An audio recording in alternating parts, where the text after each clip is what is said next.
Hello and welcome to Curation Conversations with me, Fern Potter. I am incredibly excited to welcome Marybeth McGaugh onto the podcast today. Thank you for joining us. Yeah. Marybeth has joined Index Exchange as the Chief Customer Officer. Marybeth, I mean, your career is outstanding. So I'm so excited. I'm so excited to talk to you about your moves, your career to date, and then we'll get into everything curation. But can we start there? Like, how did you get into this crazy world of ad tech? Oh my God, it was wild. I always thought I'd be a lawyer. Oh, okay. From a very young age, my parents were like, she's clearly going to be a lawyer. I don't think they meant it as a compliment, just throwing that out there. And so I was like, sure, why not? Whatever. And so I got through university and I was like, I can't do another. In US, it's 3 years of school. I was like, I cannot do another 3 years of school right now, so I'm going to take a break. And so I went and worked for a law firm as a paralegal on hedge funds.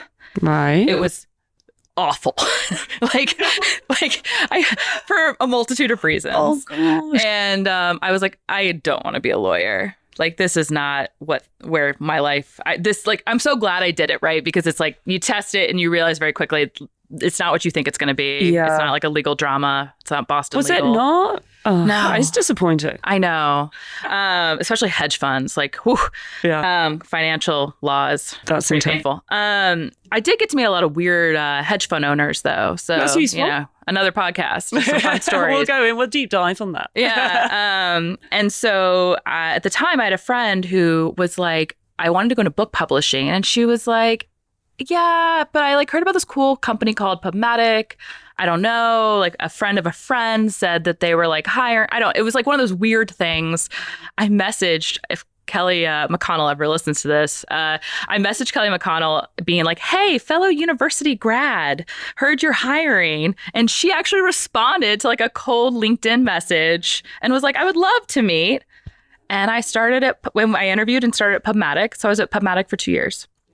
And I loved it. I loved working with publishers. It was the beginning of programmatic. It felt like the world was our oyster. I was teaching direct sellers how to back then we were talking about how to, I guess things haven't changed. We're talking about how to change ad server prioritization. It was really fun. And so I did 2 years at that. And then I was very jealous because at the time Viviki was doing all these deal IDs and we couldn't seem to get them to work on Programmatic. And they were like, it's the DSP. The DSP is not responding to the request. And I was like, these DSPs seem to have a lot of mystery to them. I kind of want to go check it out. Yeah. And so I started looking at the buy side and decided to interview at the trade desk and went there. I was there for 11 years. So through a lot of, I always joke, basically 3 companies, 3 versions of the trade desk. Yeah. Startup, mid-sized company, and then kind of becoming a larger company. And then a year ago, I started kind of getting the itch to look around again and talk about sell-side decisioning, curation, marketplaces a lot, and just got really excited. And so moved to Index. And I've been at Index, I think it's almost 8 months. I love that you mentioned about the DSP control and deal IDs not working because that has not really changed. Some things are still very similar. It's a lot better than it was. 100%. But at least it's not me cold calling Viviki from my Programmatic desktop phone being like, hey, it's me. Deal ID 174-A72427 for Amex isn't working. I'm completely aware of that deal. It's problematic. But anyway, yeah, that was kind of how I got introduced to DS. And that was right at the beginning of the very beginning of PMPs back then. So I love that. So you've seen both sides. I have. And I think that's incredible wealth of knowledge that you can bring into, curation and what we're doing through sell-side decisioning, because the innovations really happened within the SSPs. Yeah. And, Index are really leading on that from a technology perspective as which is so cool to see. Do you think is there conflation or convergence of the DSP and SSP responsibilities or? Yeah. The way I like to think about it is I think there is a lot of room for both. I think both are needed. Index is not in the game of building a DSP. We've been very clear about that's not something we're interested in. I think we do need to find more equal measure between the two. I think the DSP probably took on a little too much power. I think a lot of the time about something like a pre-bid. Why were pre-bids built into the DSP? Like, why would we not have that decisioning in the sell side, right? Like that, like that's just one example of many. But I think there always will be a place for, like, DSPs are amazing at frequency management, and in some cases identity resolution. That's not going to change, right? But I think there are a lot of places where we can see, and we are seeing, much, much more powerful decisioning at the SSP because we see all the impressions and we're able to shape that, and with curation even more so, right? Think about the way we're shaping that so that we're sending the very best of what that particular advertiser is looking for to the DSP. And so I think it needs to be more equal than it probably has been in the past, which is what really excited me kind of as we see DSPs and SSPs changing. But I don't ever see a world where it's like, we get rid of either side. Yeah, the one or the same. Yeah, they kind of serve different purposes, but as you said, that having that equity and building like a landscape that's a bit more equal, so that everyone sees that transparent performance, for example, and it's just a better advertising experience for the advertisers to invest in the open web versus other channels. Are you seeing that with your customer kind of lens on? Are you seeing the technology that you're building enabling advertisers to invest more into the open web? Is it? Absolutely.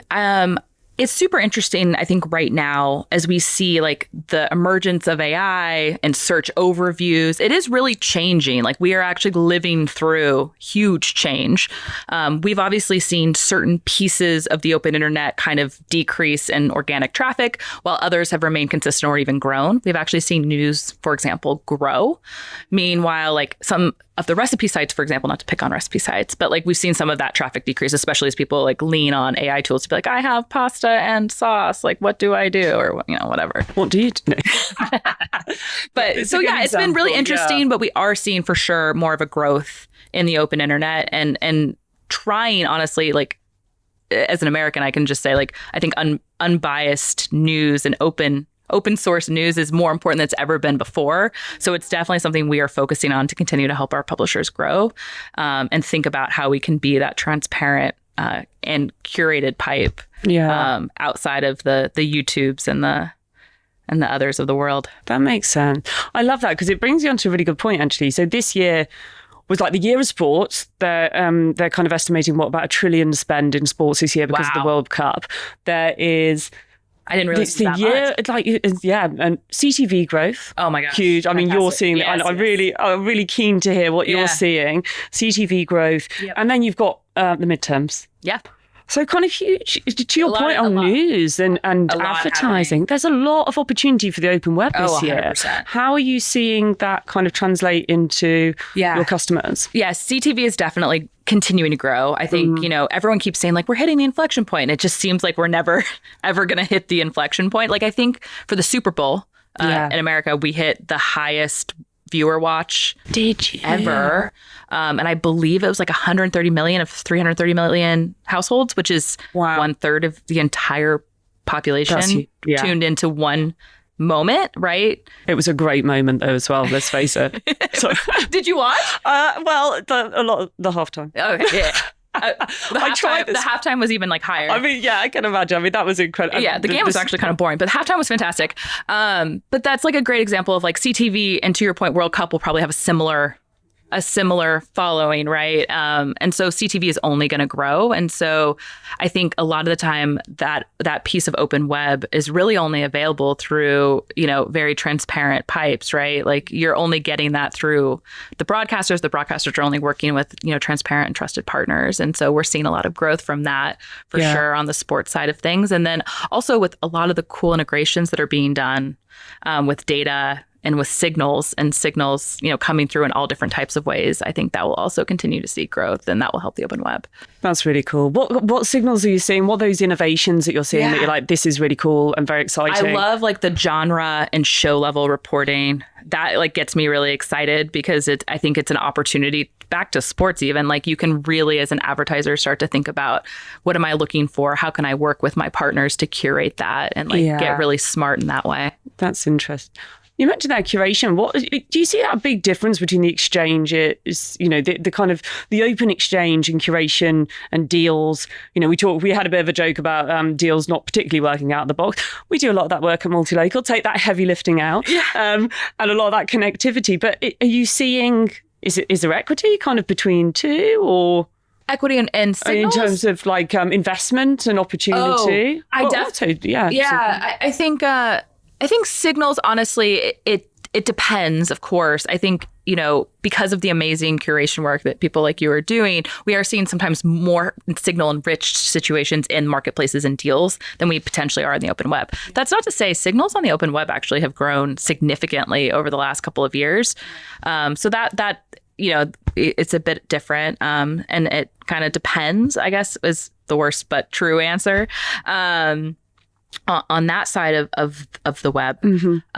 But then when you think about the deals business, that's where I'm seeing a lot of growth with curation, with people like yourselves, right? Because I think advertisers are really thinking about how do we want to work, and what kind of partners do we want to trust, and like, how do we make this a reality? And they're really leaning on people like Index and people like you guys to really kind of put all that together. And we all get to really play matchmaker, which I really enjoy. I kind of like the matchmaker experience of like, let's find the perfect partner, the perfect publisher, the perfect data set, and kind of bring it all together and make it work. I love the way you say that, because it's so true, isn't it? It's like how you find that discovery and how you can generate. I mean, a lot of people are talking about the discourse is a lot about outcomes now for clients, isn't it? So how do you get that custom outcome with the rich tapestry of like all the publisher, the tapestry. I love that too.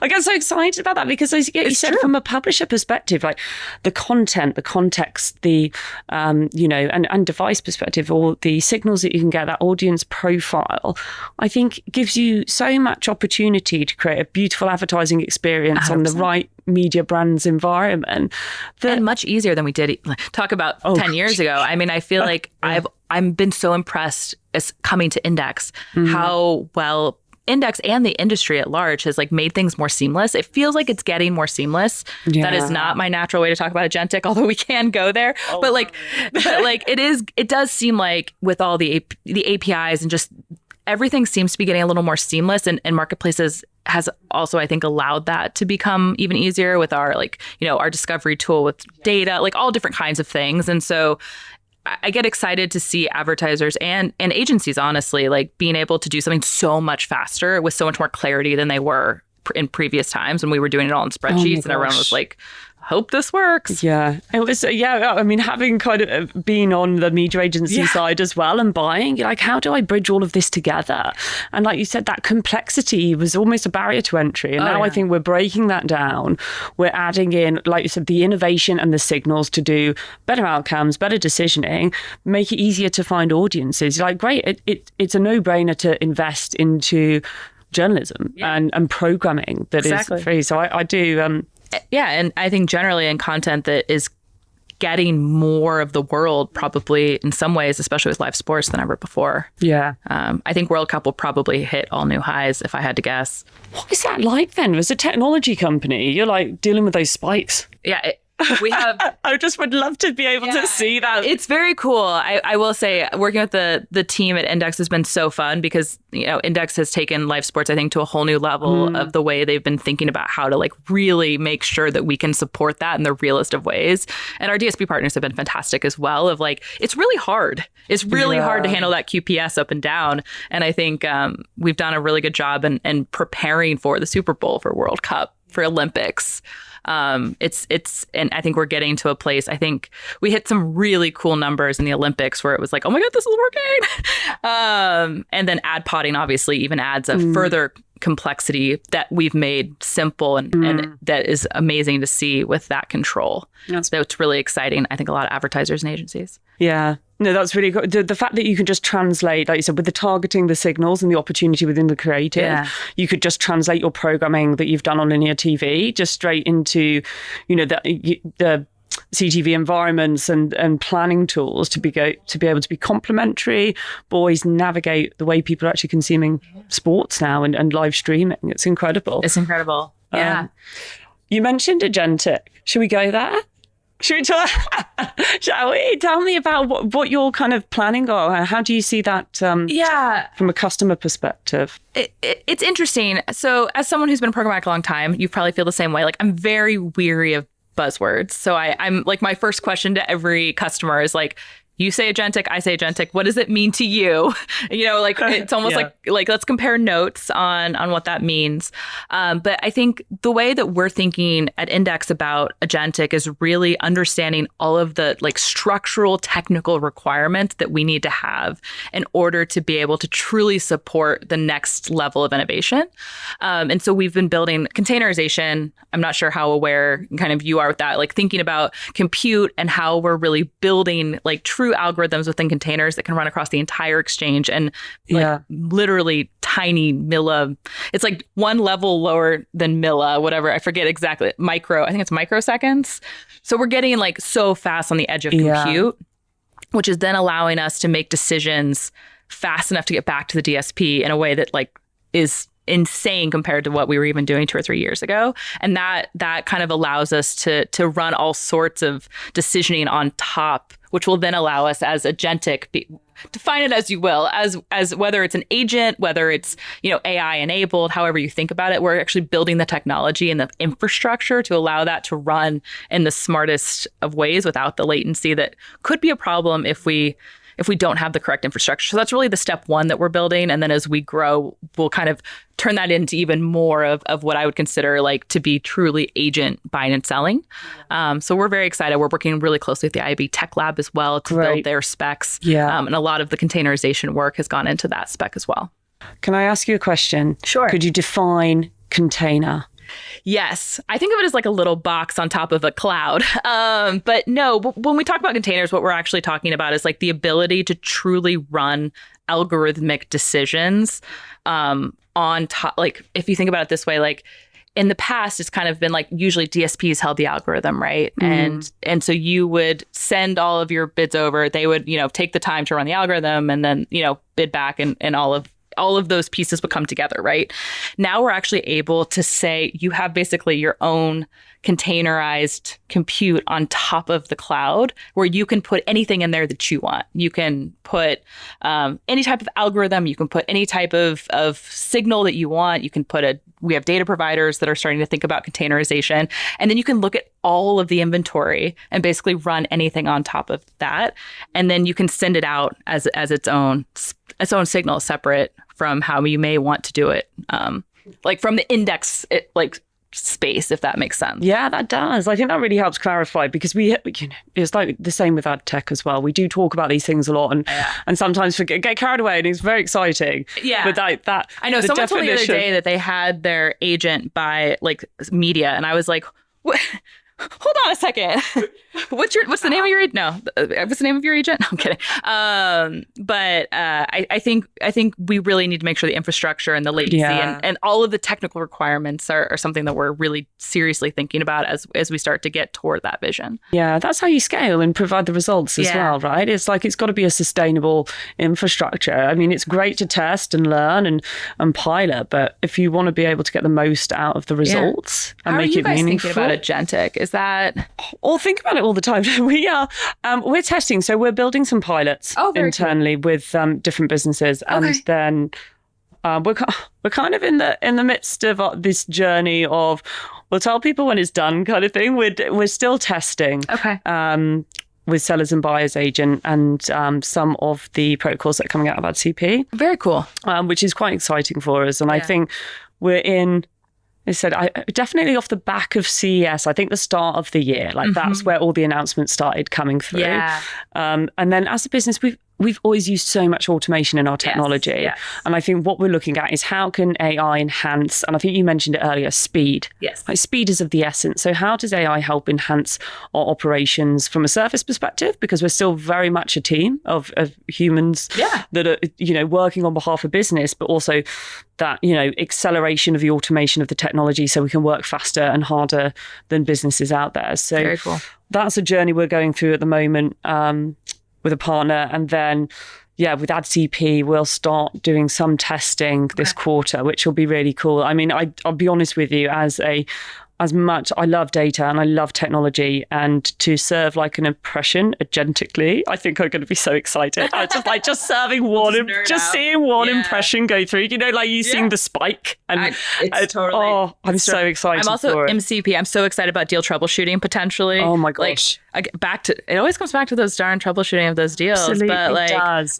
that is also something like I get weirdly excited about. Like I need to can you imagine? Can you imagine if this was easy? Can you imagine what the programmatic could have been if we'd had deal troubleshooting? I tell you what, I'll have to show you our deal troubleshooting automation piece that we're going to build an agent around as well. I use agent. I shouldn't use agent like that. I get told off. But it's like we're going to build automation within that I think will make lives and we're easier. doing similar with the MC. So I think we'll probably I'm excited to see all of that come to life. Like it just builds the opportunity, doesn't it, for investment into programmatic? Well, and I think for me, channel. as someone who's probably spent more time than I want to admit in things like deal troubleshooting, I'm excited to have that time back for the teams for like more strategic and exciting work versus like spending more and more time trying to figure out like, you know what I mean? It's like this is not the fun stuff. The fun stuff is like driving and building, not trying to figure out why this deal won't scale the way we want it. I know, that's so true, isn't it? I think you think about that in AI as well. It's like it takes away some of that repetitive nature, but the context and the experience that you have as an individual to build into agents or the AI ecosystems that you're building is so fascinating for what that's going to do and how it's going to shape businesses in the future, because you still need to have that experience to know what the outcome needs to be to get you there. And so I think there's going to be, again, that acceleration of innovation. Yeah. And measurement. I think like I'm excited about to see like what measurement, and you spoke about this earlier, like what measurement outcomes look like as it gets more and more unique, because AI will allow us to get more customizable and unique with different advertisers and outcomes, and that will be very cool to watch too. Yeah. So I'm excited. Is that a big topic of conversation for your customers? Measurement. I mean, I know it is industry wide. Yeah, it's definitely one of my big goals is to try to get more data to the sell side part, because I think, on the DSP side, you have a plethora of data that you're constantly giving the advertiser and the agency. Yeah, I have. I really have. And then, when you talk to the publisher, they're just like hoping to get a campaign name sometimes, not always, but sometimes. And so like to really try to bring more data to get more of that outcome measurement and connectiveness to help publishers understand what's working and what's not and optimize. Again, it excites me a lot for both sell-side decisioning and just giving more insight into our advertisers and agencies for the publisher. Yeah, I think that's brilliant. And even seeing, from you were mentioning before, from a signal perspective, being able to bring measurement signals to the supply side. Huge, yeah. That is super cool, isn't it? Like, that's the dream. Love it. We're working on it. What are your kind of main priorities then for the rest of the year? Yeah, I think the biggest thing we're working on right now is really back to that matchmaker piece, thinking about working with people like you to really understand, like, how do we take different briefs and different outcomes, different ideas that advertisers and agencies are bringing us and like put all the right pieces together to ensure that we're growing in the smartest way possible and helping our publisher partners, right? Like I mentioned before, like, publishers are not always having the easiest time right now, but they are the lifeblood of all of this. Like if we have to have the content and the pages in order to be able to advertise, right? So it's incredibly important. So I think for me, it's thinking about how do we bring the right mix of ingredients together with the right data and the right measurement to make sure that we're getting the outcomes for everyone that we want. And so spending a lot of time on that with the marketplace piece, with data vendors, thinking of how we grow that and how we really push that forward. Speaking a little more about in-app, I think in-app's something that like we've talked some about. It kind of comes in, it comes out, but really spending a little more time this year on in-app, I think is really interesting and something I'm excited to spend a little more time on. So we're there, and then honestly, outside of that, we're starting to talk a lot more about agentic and kind of helping shape our customers on like what they're thinking about, what partners they should be working with, how they should work with people like you, and how does all of that come together. It's definitely something we're guiding a lot on, because I think there's a lot of information out there, and starting to really help people understand what actionable AI insights or AI use cases could look like, and then like what agentic could look like in an actionable way. So that's been a huge topic of conversation. I love that. So just busy, just like busy. Just a few things, just a few things to solve. I would say I could keep going, but I feel like those are some of the main ones. Yeah, no, I think it's brilliant, and it's been fantastic having you talking to us. So I really appreciate your time and your energy and all your wonderful insights. Thank you so much for coming and sharing that with us. Oh, thank you so much for having me. It was so great. Thank you. Thanks.